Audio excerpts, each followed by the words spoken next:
चंपावत में सीएम धामी ने बाबा साहब अंबेडकर को किया याद। नरसिंह डांडा गांव में अंबेडकर भवन का किया शिलान्यास। क्षेत्र की जनता को दी कई विकास योजनाओं की सौगात।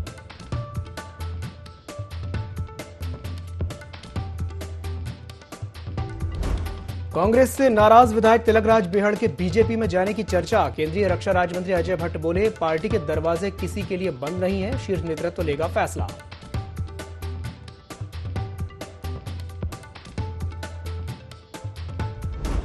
जोशीमठ की श्री हेमकुंड साहिब गुरुद्वारा में मनाया गया बैसाखी का त्योहार। दिल्ली से आई सिख संगत ने किया गुरुबानी का गायन। स्थानीय लोग भी हुए शामिल।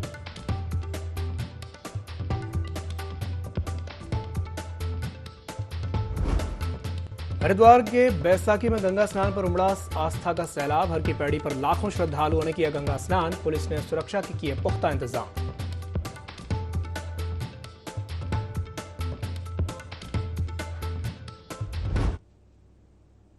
नमस्कार, देव मूवी लाइव में आप सभी का स्वागत है। मैं हूं आपके साथ दिव्यांशु जोशी। चंपावत में बाबा साहब भीमराव अंबेडकर की जयंती समारोह का आयोजन किया गया। समारोह में सीएम पुष्कर सिंह धामी भी शामिल हुए। इस कार्यक्रम में बीजेपी कार्यकर्ताओं ने फूल मालाओं से सीएम धामी का स्वागत किया। कार्यक्रम में सीएम धामी ने बाबा साहब की प्रतिमा पर माल्यार्पण करके उनके विचारों पर चर्चा की। सीएम धामी ने कार्यक्रम को संबोधित करते हुए कहा कि नकल विरोधी कानून की कमी को देखते हुए सरकार ने कड़ा कानून बनाया है। अब तक लगभग 92 आरोपी जेल जा चुके हैं। कार्यक्रम में धामी ने कई बड़ी घोषणाएं भी की। धामी ने कहा कि क्षेत्र के हाई स्कूल को इंटरमीडिएट बनाया जाएगा और क्षेत्र में प्राथमिक स्वास्थ्य केंद्र का भी निर्माण किया जाएगा। साथ ही क्षेत्र को 3 मंजिला अंबेडकर भवन की सौगात भी दी जाएगी।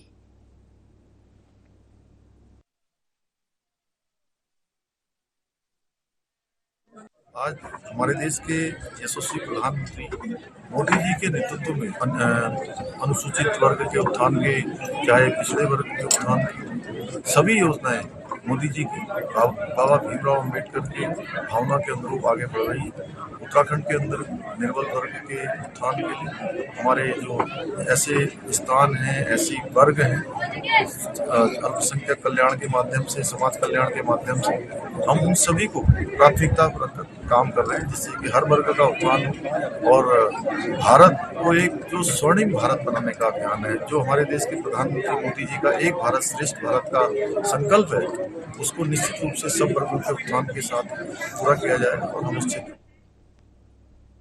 काशीपुर में चुनाव के नजदीक आते ही सभी राजनीतिक पार्टियां सक्रिय दिख रही हैं और प्रदेश की सभी विधानसभाओं में शीर्ष नेताओं के आने का सिलसिला भी शुरू हो गया है। इसी के चलते पूर्व मुख्यमंत्री हरीश रावत ने भी काशीपुर का दौरा किया, जहां मीडिया से रूबरू होते हुए काशीपुर की समस्याओं को लेकर बीजेपी सरकार पर हरीश रावत गरजे। पूर्व मुख्यमंत्री हरीश रावत ने समस्याओं का पिटारा खोलते हुए कहा कि बीरबल की खिचड़ी भी अकबर के समय में जल्दी बन जाती थी, मगर काशीपुर रेलवे फाटक का फ्लाईओवर निर्माण कछुआ चाल से चल रहा है। सरकारी अस्पतालों में डॉक्टर ही नहीं है।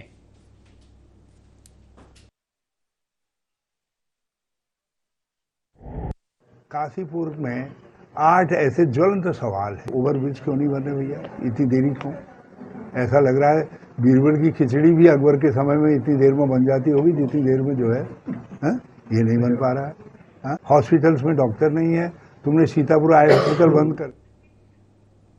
हल्द्वानी में बाबा साहब भीमराव अंबेडकर की जयंती बड़ी हर्षोल्लास के साथ मनाई गई, जिसमें सबसे पहले अंबेडकर पार्क में जाकर हल्द्वानी विधायक सुमित ने माल्यार्पण करके बाबा भीमराव अंबेडकर को याद किया। वहीं शोभा यात्रा शहर के विभिन्न मार्गों से होकर के निकली। बाबा भीमराव अंबेडकर की झांकियों को भी प्रदर्शित किया गया और बाबा अंबेडकर के जीवन पर प्रकाश डाला गया।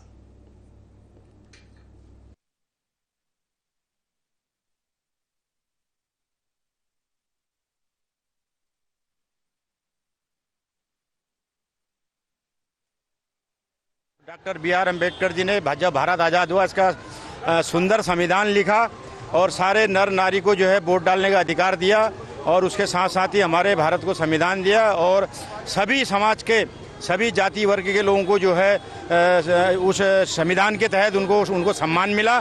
इसलिए जो है आज जो है बाबा साहब की जयंती के दिन हम 14 अप्रैल 2023 को जो है एक भव्य रूप से मनाने का प्रयास है हमारा। और यह हमारी झांकी जो है एमपी इंटर कॉलेज के मैदान में समाप्त होगी। उसके बाद दमोह अंबेडकर पार्क में जनसभा का आयोजन किया होगा। देश भर में संविधान निर्माता डॉक्टर भीमराव अंबेडकर की जयंती मनाई जा रही है। लाल कुआं में अंबेडकर सामुदायिक भवन पूरी तरह से जर्जर हो चुका है। नगीना कॉलोनी क्षेत्र में विधायक निधि से अंबेडकर सामुदायिक भवन बनवाया, जिसकी कुछ समय तक तो देखरेख हुई, लेकिन समय के साथ धीरे धीरे सामुदायिक अंबेडकर भवन खंडहर में तब्दील हो गया। जहां आज देश अंबेडकर जयंती मना रहा है, तो वहीं लाल कुआं में अंबेडकर भवन का इस तरह से जर्जर होना लापरवाही को दर्शाता है।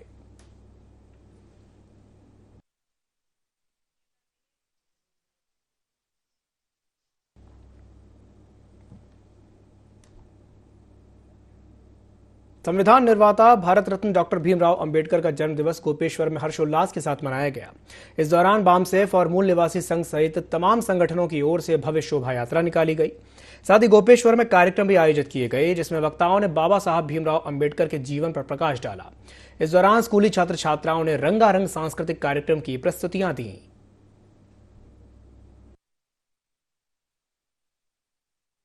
को ये संदेश देना चाहता हूँ कि भारतीय संविधान की सुरक्षा और संवर्धन करना, सम्मान करना, और हम बाबा साहब डॉक्टर भीमराव अम्बेडकर ने समस्त भारतवासियों के लिए संविधान बनाया है और हमें सबको एक मिलजुल कर रहना चाहिए और जातिवाद और धर्म की नीति से अपना बाहर निकलना।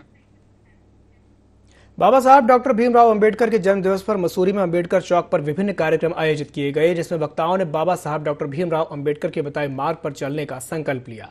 साथ ही भारतीय दलित साहित्य अकादमी ने विभिन्न क्षेत्रों में उत्कृष्ट कार्य करने वाले लोगों को सम्मानित किया। इस दौरान नगर पालिका अध्यक्ष अनुज गुप्ता ने कहा कि बाबा साहब डॉक्टर भीमराव अंबेडकर की दूरदर्शिता का ही ये परिणाम है कि आज भारत में एक संविधान लागू है, और इस संविधान को बनाने में डॉक्टर भीमराव अंबेडकर के योगदान को भुलाया नहीं जा सकता। तो वहीं कार्यक्रम के आयोजक सुनील सोनकर ने कहा कि आने वाले समय में भी बाबा भीमराव अंबेडकर सम्मान समारोह का आयोजन किया जाएगा।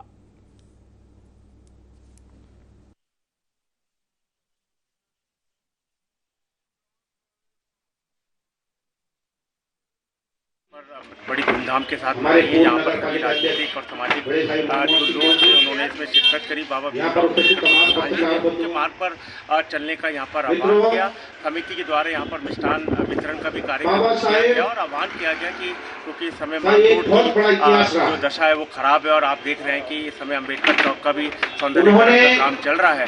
मई माह में एक विशाल सम्मान समारोह यहाँ पर बाबा भीमराव अम्बेडकर को लेकर किया जाएगा। ये संभावना जताई जा रही है कि प्रदेश के विश्व के अंदर पुष्कर सिंह धामी और कई कैबिनेट मंत्री यहाँ पर शिरकत करेंगे।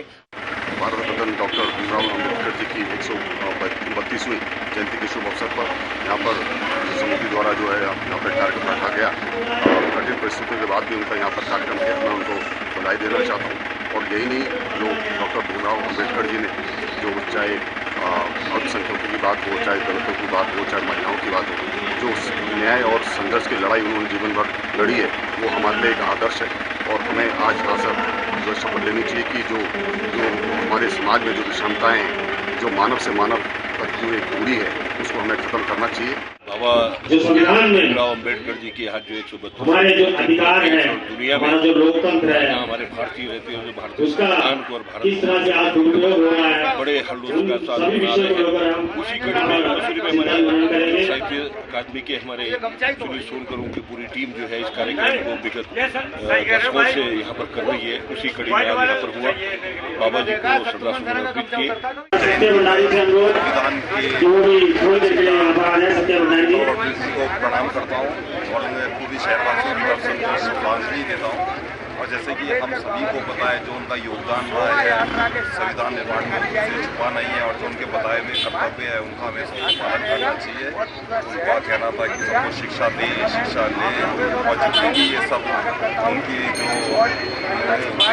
हमें दिए थे, वो सबको हमें अपनी जिंदगी में।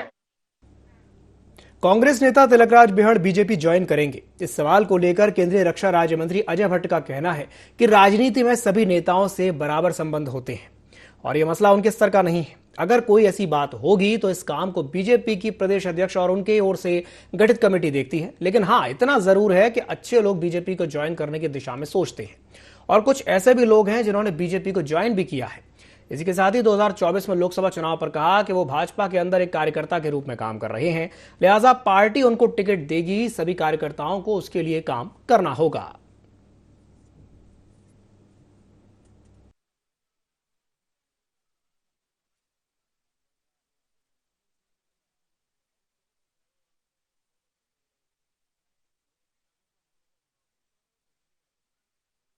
बेहड़ हमारे व्यक्तिगत मित्र भी हैं पहले से ही। पार्टियों में कौन आ रहा कौन जा रहा ये तो मेरा काम भी नहीं है, ये हमारे प्रदेश अध्यक्ष जी देख रहे हैं और जो एक कमेटी बनाई है वो देख रही है। लेकिन भले लोग जो हैं, अच्छे लोग जो हैं, अधिकांश लोग आज भारतीय जनता पार्टी की तरफ आना चाह रहे हैं। केंद्र में भी आप देखिए कई लोग तो राज्यपाल बने, कई लोग केंद्रीय मंत्रिमंडल में भी आए, कई लोग आज अच्छे पदों पर भी हैं। इसलिए काफ़ी लोग इस समय मिलते भी हैं, आते भी हैं, जाते भी हैं। जो आएंगे देखा जाएगा। अच्छे लोग आए तो उसमें कोई ऐसी बात भी नहीं, पार्टी ने कभी दरवाजे किसी के लिए बंद नहीं किए हैं। खटीमा के उधम सिंह नगर में बैसाखी मेले का आयोजन किया गया, जिसमें सीएम धामी ने शिरकत की और मेले का शुभारंभ किया। इस दौरान सीएम धामी ने सभी को बैसाखी पर्व की बधाइयां दी। साथ ही मीडिया से चर्चा करते हुए कहा कि बैसाखी का त्योहार विशेष महत्व रखता है, क्योंकि इसी दिन दशम गुरु गोविंद सिंह साहब ने खालसा पंथ की स्थापना की थी। साथ ही साथ ये भी कहा कि यह खुशियों का पर्व जहां एक और समाज के सभी लोगों में प्रेम और भाईचारे की भावना को मजबूती प्रदान करता है, तो वहीं दूसरी ओर देश की तरक्की में योगदान देने का संकल्प लेने की भी प्रेरणा देता है।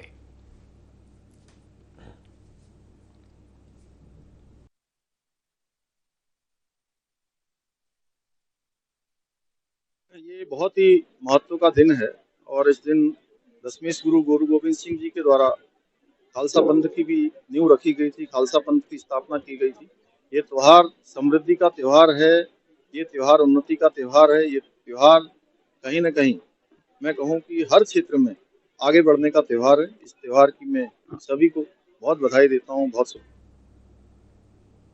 मसूरी के एक होटल के सभागार में कार्यक्रम आयोजित हुआ, जिसमें कृषि मंत्री गणेश जोशी ने भी शिरकत की। इस दौरान पत्रकारों से बातचीत करते हुए उन्होंने कहा कि पत्रकारिता लोकतंत्र का चौथा स्तंभ है और समाज को दिशा देने में समाचार पत्र और न्यूज चैनल्स का अहम योगदान है। तो वहीं मॉल रोड के सुधारीकरण को लेकर के कहा कि कार्य कुछ तकनीकी कारणों से लंबित हो रहा है। सुधारीकरण का कार्य 1 सप्ताह के अंदर पूरा कर लिया जाएगा, जिसके लिए अधिकारियों को निर्देश भी दे दिए गए हैं।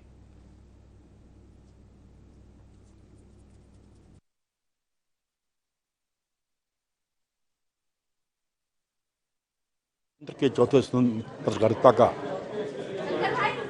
समाज के विकास में, देश के उत्थान में बहुत बड़ा योगदान है।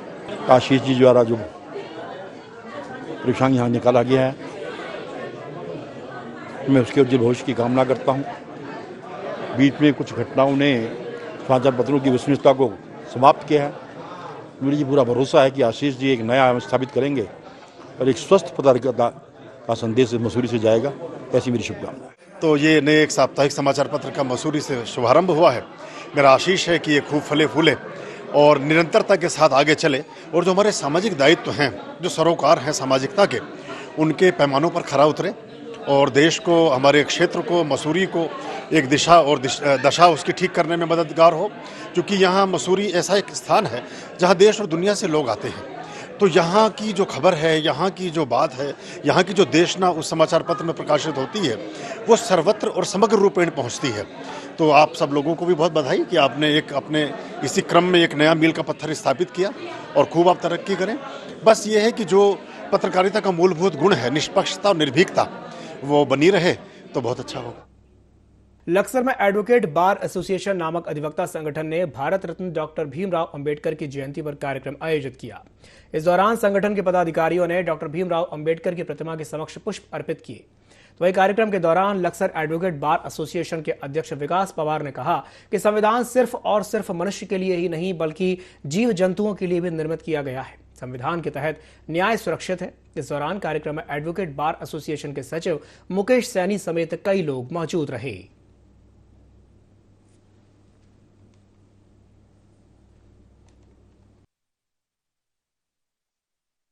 हमारे भीमराव अंबेडकर जी की जयंती है और ये बहुत अच्छा कार्यक्रम है। और हमारे अंबेडकर जी ने एक संविधान लिखा था जिससे कि शोषित वर्ग को जो आजकल है उसे न्याय मिल रहा है। ये और तो और हमारे जीव जंतुओं को भी न्याय संविधान की वजह से ही मिल रहा है। उन्होंने ऐसा काम करा है कि उसकी कोई तुलना हो ही नहीं सकती। तो हम इसके लिए मैं सभी को भीमराव अंबेडकर जी के उसमें सभी को 14 अप्रैल से 20 अप्रैल तक लक्सर का दमकल विभाग अग्निशमन सेवा सप्ताह यानी कि फायर सर्विस वीक मनाने जा रहा है। दरअसल मुंबई में कई वर्षों पूर्व घटित एक बड़े अग्निकांड में दमकल विभाग के 66 फायरमैन शहीद हो गए थे। जिनकी याद में हर साल फायर सर्विस वीक मनाया जाता है। इसके तहत कई अवेयरनेस कार्यक्रम आयोजित किए जाएंगे, जिसमें विद्यालय, समिति क्षेत्र के औद्योगिक संस्थान और अस्पतालों को भी शामिल किया जाएगा।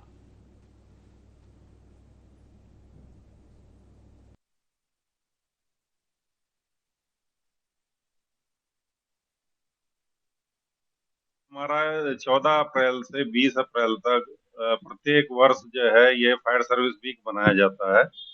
ये जो है बॉम्बे में हमारा जो फायर सर्विस के कर्मचारी थे वो उसमें डक यार्ड में आग लगने से जो है 66 जो है फायरमैनों की उसमें मौत हो गई थी और वो शहीद हो गए थे। तो उनकी याद में प्रत्येक वर्ष हम लोग ये मनाते हैं और इसी के उपलक्ष्य में जो है आज जो है 14 अप्रैल को हम लोग जो है ये मना रहे हैं फायर सर्विस वीक। इसमें विभिन्न अवेयरनेसता के कार्यक्रम हम लोग जो है रखेंगे, जिसमें स्कूल्स वगैरह मेन टारगेट होंगे हमारे और इंडस्ट्री। तो उसमें प्रत्येक दिन का अलग अलग प्रोग्राम होगा और हम इन स्थलों पे जाके अवेयरनेस के प्रोग्राम। लक्सर से बालावाली मार्ग पर स्थित कस्बे के गन्ना क्रेशर में अचानक से आग लगने से हड़कंप मच गया। आग लगने की सूचना स्थानीय लोगों ने दमकल विभाग को दी, जिसके बाद मौके पर पहुंची दमकल टीम ने कड़ी मशक्कत के बाद आग पर काबू पाया, मगर तब तक सारा सामान जलकर खाक हो चुका था और अग्निकांड में ग्रामीणों का लगभग लाखों का नुकसान भी हो गया।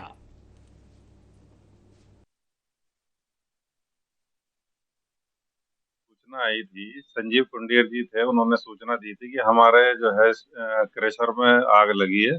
तो इस सूचना पे हमारे एक फायर टेंडर घटना स्थल के लिए तुरंत रवाना हुई और उसमें वहाँ जो उनका मटेरियल था, गुड़ वगैरह इस टाइप की जो चीजें थी और जो छप्पर वगैरह थे उसमें आग लगी हुई थी। तो हमारी फायर यूनिट ने तुरंत एक हॉज पाइप फैला के उसको पूर्ण रूप से बुझा दिया था और उसमें उनके द्वारा बताया गया कि हमारा लगभग 10-15 लाख रुपए का नुकसान हुआ है, उसका भी आकलन किया जाए। लोहाघाट के मीना बाजार चौराहे पर एक भीषण हादसा टल गया। दरअसल चंपावत तहसील के रजिस्ट्रार कानून गो अपनी कार से हथरंगिया की ओर आ रहे थे और वो अचानक से नियंत्रण खो बैठे और तेज रफ्तार कार एक दुकान में जा टकराई। गनीमत यह रही कि दुकान उस वक्त बंद थी, वरना भीषण हादसा हो सकता था। तो एक कार के एयरबैग खुलने से कानून गो भी बाल बाल बच गए। उन्हें मामूली चोटें आई। दुर्घटना में कार और दुकान के शटर को काफी नुकसान पहुंचा है। लोहाघाट दुकान से रजिस्ट्रार कानून गो की कार टकरा गई है।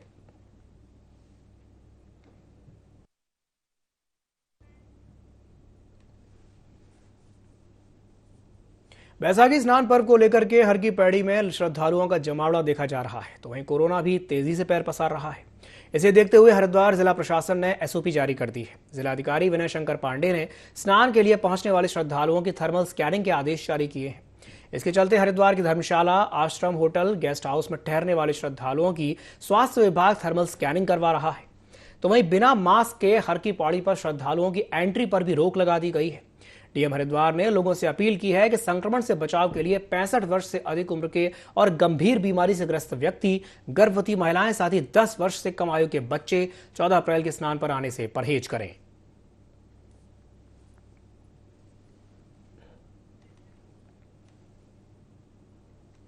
हरिद्वार में बैसाखी स्नान पर अन्य राज्यों से आने वाले श्रद्धालुओं को देखते हुए ट्रैफिक रूट डाइवर्ट किया गया है।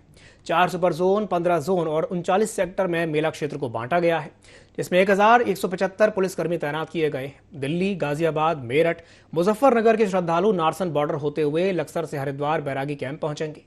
वाहनों को डाइवर्ट करके निर्धारित जगह पर ही पार्किंग की जाएगी। बैसाखी स्नान पर्व के चलते हाईवे पर भारी वाहन पूरी तरह से प्रतिबंधित रहेंगे। वरिष्ठ पुलिस अधीक्षक अजय सिंह ने निर्देश दिए हैं कि ड्यूटी के दौरान कोई भी पुलिसकर्मी मोबाइल का इस्तेमाल नहीं करेगा।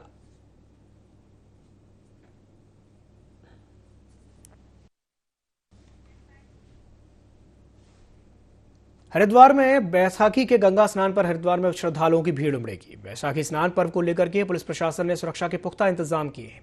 मेला क्षेत्र को 15 जोन और 39 सेक्टर्स में बांटा गया है। स्नान पर्व से पहले हरिद्वार के डीएम विनय शंकर पांडे और एसएसपी अजय सिंह ने स्नान पर्व की ड्यूटी पर तैनात पुलिसकर्मियों को ब्रीफ किया।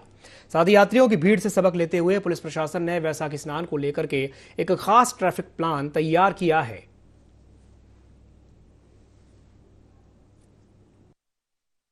श्रद्धालु भी आते हैं और वीकेंड भी पड़ रहा है और साथ ही साथ अम्बेडकर जयंती भी है, तो काफ़ी सारे जुलूस भी हमारे शहर और देहात क्षेत्र में निकलेंगे। इसको देखते हुए जो लास्ट टाइम काफ़ी रश हुआ था इसको वीकेंड पर, इसको देखते हुए हमने एक वैकल्पिक मार्ग भी रखा है जो लक्सर क्षेत्र से अगर लगता है कि बहुत ज़्यादा यहाँ प्रेशर होता है तो उसको डाइवर्ट किया जाएगा।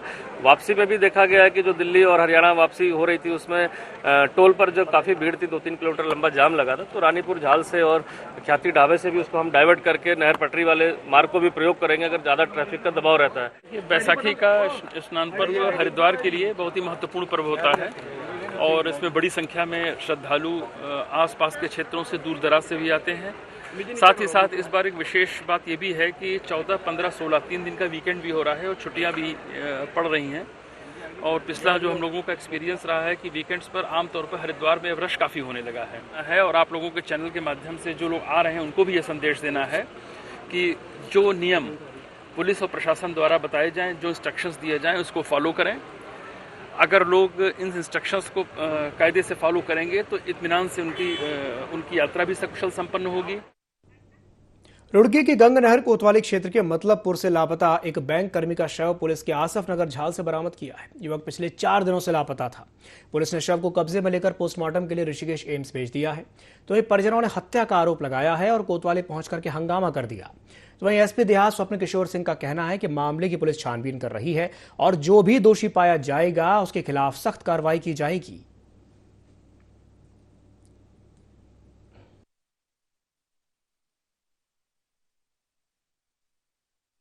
6 बजे संडे को 9 तारीख को मेरे भाई को कॉल आई, वीरेंद्र गुप्ता ने बुलाया उसको, या मेरे भाई ने किया, उसकी आई, वो वहाँ पे गया, उस पे क्या दबाव था, उनके घर गया 6:30 बजे, वहाँ पे क्या मीटिंग हुई क्या नहीं हुई, और ये फिर कैमरे में भी रिकॉर्ड हुआ है वीरेंद्र गुप्ता कि वो मेरे भाई के साथ जा रहा है बाइक पे। उसके बाद हमें कुछ नहीं पता कि ये जो अशोक और पप्पू हैं बैंक में, इन्होंने कुछ कैश गायब कर दिया और मुझे फंसा रहे हैं।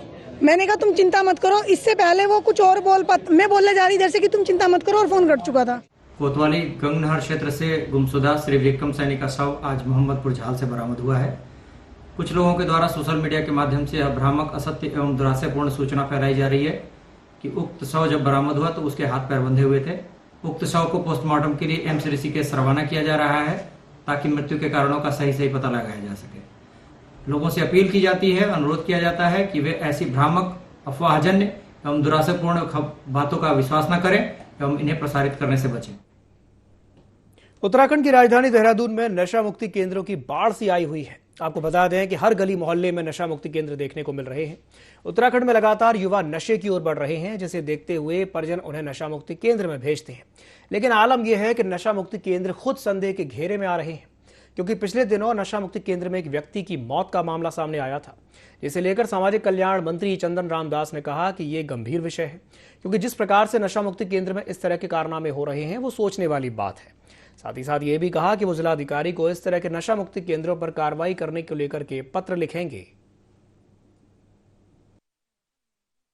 जरूरी है, दुर्भाग्यपूर्ण घटना हुई है और मैं समझता हूं कि नशा मुक्ति केंद्र जैसे स्थानों पर ऐसी घटनाएं होना दुर्भाग्यपूर्ण है। नशा मुक्ति केंद्र जिलाधिकारी की अध्यक्षता में गठित हुए हैं और मैं भी कोशिश करूंगा कि अपने विभाग से इसकी जांच कराएंगे और ऐसे नशा मुक्ति केंद्र को हम बंद कराने का प्रयास करेंगे, जो लोगों को ठीक करने के बजाय अगर उनकी जिंदगी में कोई चीज होती है तो ऐसे नशा मुक्ति केंद्रों पर कठोर से कठोर कार्रवाई करने का मैं वचन देता हूँ।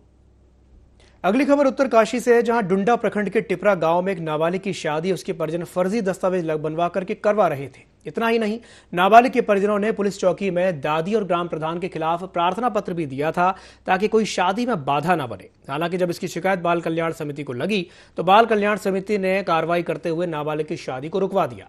फिलहाल अधिकारियों ने जन्म प्रमाण पत्र की जांच के बाद कार्रवाई करने की बात कही है।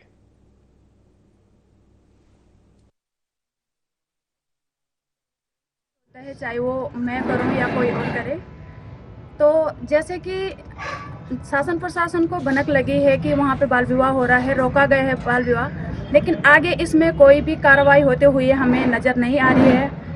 अब ये तो कर्मचारी अधिकारी ही जान सकते हैं, शासन प्रशासन ही जान सकता है कि इसमें कार्रवाई हो रही है या नहीं हो रही है। लेकिन इतना कहना चाहूँगी कि जो गलत है वो गलत है, चाहे उसमें गलत मैं करूँ या दूसरा करे कोई। तो मेरा शासन प्रशासन से ये आग्रह है कि वो जो है इसमें ठोस से ठोस कदम उठाएं और इसमें जो कुछ भी हो, उम्मीद ही नहीं पूर्ण विश्वास है कि हमारे उत्तराखंड की बेटियों को जो है न्याय मिलेगा। उस पर हमने सीधे डीपीओ को, पुलिस को, एसपी ऑफिस को, तहसीलदार डुंडा को अवगत कराया कि आप। इसी के साथ बुलेटिन में फिलहाल के लिए इतना ही। दीजिए इजाजत। नमस्कार।